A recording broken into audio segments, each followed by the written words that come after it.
The New York Knicks beat the Los Angeles Clippers to snap a 4-game losing streak. It wasn't all that pretty in the first half, found themselves down by 5 or 6 points in halftime, but they dominate the second half, outscoring the Clippers by 18 points. I got a lot more to say about this game, but we got some major news across the association that directly impacts the future of the New York Knicks. Shams Charania dropping the info on the biggest trade of the NBA season yet, saying breaking, the Atlanta Hawks are trading 4-time NBA All-Star Trae Young to the Washington Wizards for CJ McCollum and Corey Kispert.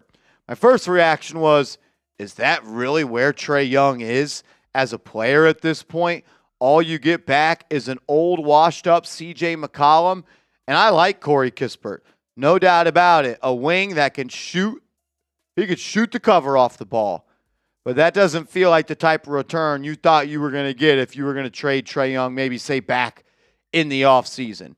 Trae joins a Wizards squad that has not played all that well over the last couple of years. And you might be asking, well, Marshall, how does this major news directly impact the New York Knicks?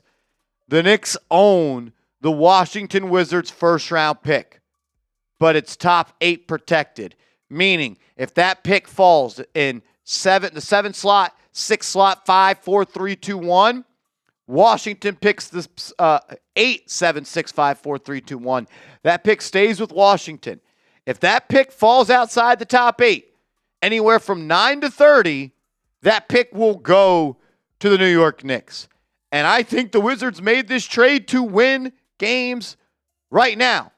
Not win enough games to get to the playoffs, but win more than 10 of their last 36 games. And you see the Washington Wizards in the 4th spot in the NBA draft lottery right now. The 9th spot has 14 wins compared to the 10 for Washington. They're only 4 wins away. You would think that Dallas, Memphis, Milwaukee, and Chicago will continue to win games. But I don't think it's the craziest thing in the world to think Trae Young, motivated, comes to Washington with some young talent, can finish the season on a better pace than they are right now, and maybe they get to the 8th pick and they fall down a slot in the lottery, and the New York Knicks end up having the 9th overall pick in the 2026 NBA draft. That would be major boost. A major boost to this New York Knicks organization. One, for the opportunity to draft a young, talented player on a cheap, cost-controlled contract, or 2, give you another major chip in a trade package for whoever the player is you want to go and trade for. This 2026 draft is loaded, so every single night you should be rooting for the Washington Wizards to win games. If you want the Wizards to get the number 9 pick or higher, speaking higher and higher in number, hit that thumbs up icon, because if you do, the New York Knicks will get that pick. Let's talk about the game from last night where the New York Knicks beat the LA Clippers 123 to 111. In the first 24 minutes of this game, the Knicks played like the team that had lost 4 games in a row and that had lost 6 of their last 10 games. Coming into tonight, the Knicks were 4-6 in their last 10 games, the 3rd worst record in the Eastern Conference. They looked slow, they looked lethargic, looked like they didn't want to be there, and it was a chore to play. But in the second half, something must have been said in that locker room.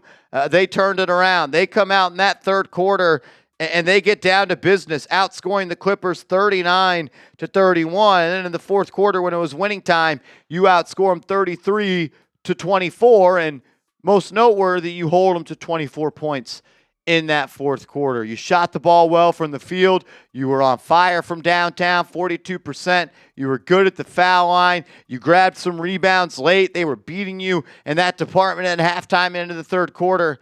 And Jalen Brunson, he was efficient, man.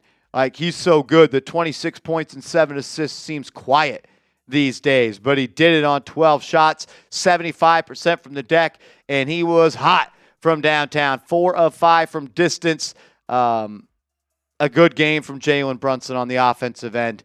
They needed it. Deuce McBride was slotted into the starting lineup alongside the core 4, and even though the Knicks started off slow in that ball game, I thought Deuce was pretty impactful. And I thought when Deuce was in the game, he was making shots, and he was hitting shots the Knicks needed to. He started the game really hot, didn't kind of cool it off as the game went on, but Deuce should remain in the starting lineup, in my opinion.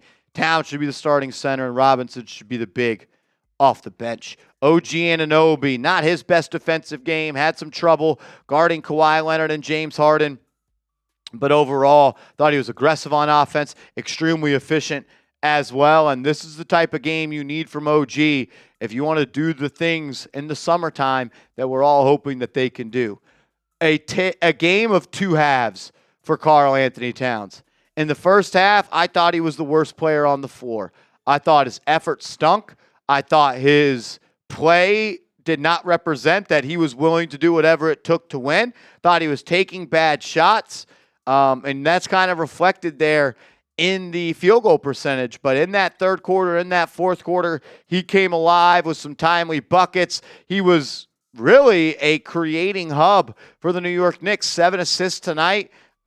He played better and good in that second half. I thought his effort was up. I thought he was engaged, and that's why he could be so frustrating, because in the second half, he played like one of the best players on the floor, and in the first half, not so much. He's got to start doing it every single night and all night long. It's year 10 or year 11. What was he drafted in the 2014 draft? That means it's going to be 12 years ago when this draft comes along. Or he was drafted in the 2015 draft, I think. 2015 draft, yeah. So it's been a decade. It's been the league a decade. Come on, man. We need you. Our future and our livelihood as Knicks fans are depending on Karl Anthony Towns. Mikal Bridges, 9 rebounds for him. Getting a little dirty inside the paint there. Not afraid to get a paper cut that might cause him to miss a game tonight. Mikal Bridges, I thought he was pretty good. I got a lot more to say about this game, but first, I got to tell you about our sponsor, Rocket Money. I want to give a huge shout out to today's sponsor, and that is Rocket Money. If you're looking to optimize your finances in 2026, this is the best app to help you do so. I have a couple of vacations planned this summer, and I need to start saving money right now. Thank goodness I found Rocket Money. Rocket Money is a personal finance app that helps find and cancel your unwanted subscriptions, monitors your spending, and helps lower your bills so you can grow your savings. Rocket Money has tracked my subscriptions and found I was actually paying double for a streaming service. Rocket Money helped me cancel those extra subscriptions and save some cash. Rocket Money is also helping me budget for my vacations this summer by helping me set some spending goals each month. Now I can save a little extra money on the side each month in preparation for those trips. Thank you, Rocket Money. Get hooked up with them. Let Rocket Money help you reach your financial goals faster. Join at rocketmoney.com/KnicksChat. That's rocketmoney.com/KnicksChat. rocketmoney.com/KnicksChat.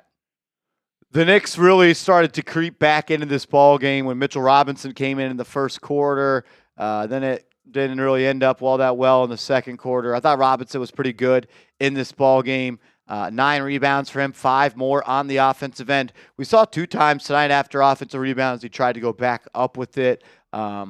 Just not the softest touch around the rim, and had some misses there. He was battling with Zubac. Zubac is in my opinion, one of the best big men in this league, and he's a lot to deal with. And Mitch, I thought he fared pretty well. Zubac is going to get him 22 and 11 with 2 assists and 2 blocks as well. He's productive. And Mitch had his work cut out for him, and he was good. I thought Jordan Clarkson might deserve the MVP of today's game. I'll be interested to see who wins the defensive player of the game in this one. But you want to talk about impact. I thought Jordan Clarkson was really, really good for the New York Knicks. I take a look at the box score, and I know plus minus doesn't tell all. Let's see what Clarkson's was. He was a +2. But I felt like he hit some big shots. 12 total points tonight. Was attacking the rim as well. 4 made twos off the bounce. Some effort plays. I think he had a block at one. He was pretty good. I was impressed with Clarkson today. Tyler Kolek. The stats say, well, what'd you do tonight? He kind of steadied the ship. And then when the Knicks went on that run in the third quarter, it was with Tyler Kolek leading the charge out there with Karl Anthony Towns. They were kind of the battery pack that gave life to the New York Knicks squad in the second half. And when they got rolling. It was Kolek leading the way. 2 turnovers. I thought one of them was really avoidable. Also had a beautiful pass where he split it in between a double team that resulted in a Mikal Bridges lefty layup. He was good. What I was really excited to see about was Guerschon Yabusele. One, get first half minutes where he didn't succeed, but then he got to go out there in the second half and he was impactful. Hit 2 threes, drove to the lane, got fouled at one time as well. Like, if you can get anything out of him, if it's just scoring, if it's shot making, if it's like, you need to get some sort of impact from him. He was the biggest contract you could hand out this offseason. You need him to be impactful. I walk out of this game and I say Kawhi Leonard is still one of the best players in the NBA. He gets to his spot. It's an old man game at this point.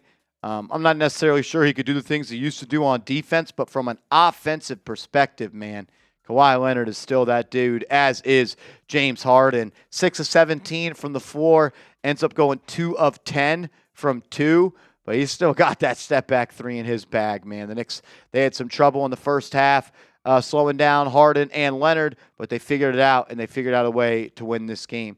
A game you had to win. 4 losses in a row. Nobody wants to lose 5 in a row. There was distance starting to be created between the Knicks and the top seed in the Eastern Conference, but you get a much, much needed win tonight. Mike Brown says after the win, thought our guys did a really good job of trying to be physical without fouling. It's just one win. Winning cures everything, but you got to do it every night. You can't take nights off. You can't let what's going on in the locker room between people creep onto the floor. This team's too talented to look the way they did and act the way they did over the last week. Keep it going. We're all rooting for you. Make sure you are following me on social media. I'm on Twitter. I'm on Instagram @MarshallGreen_.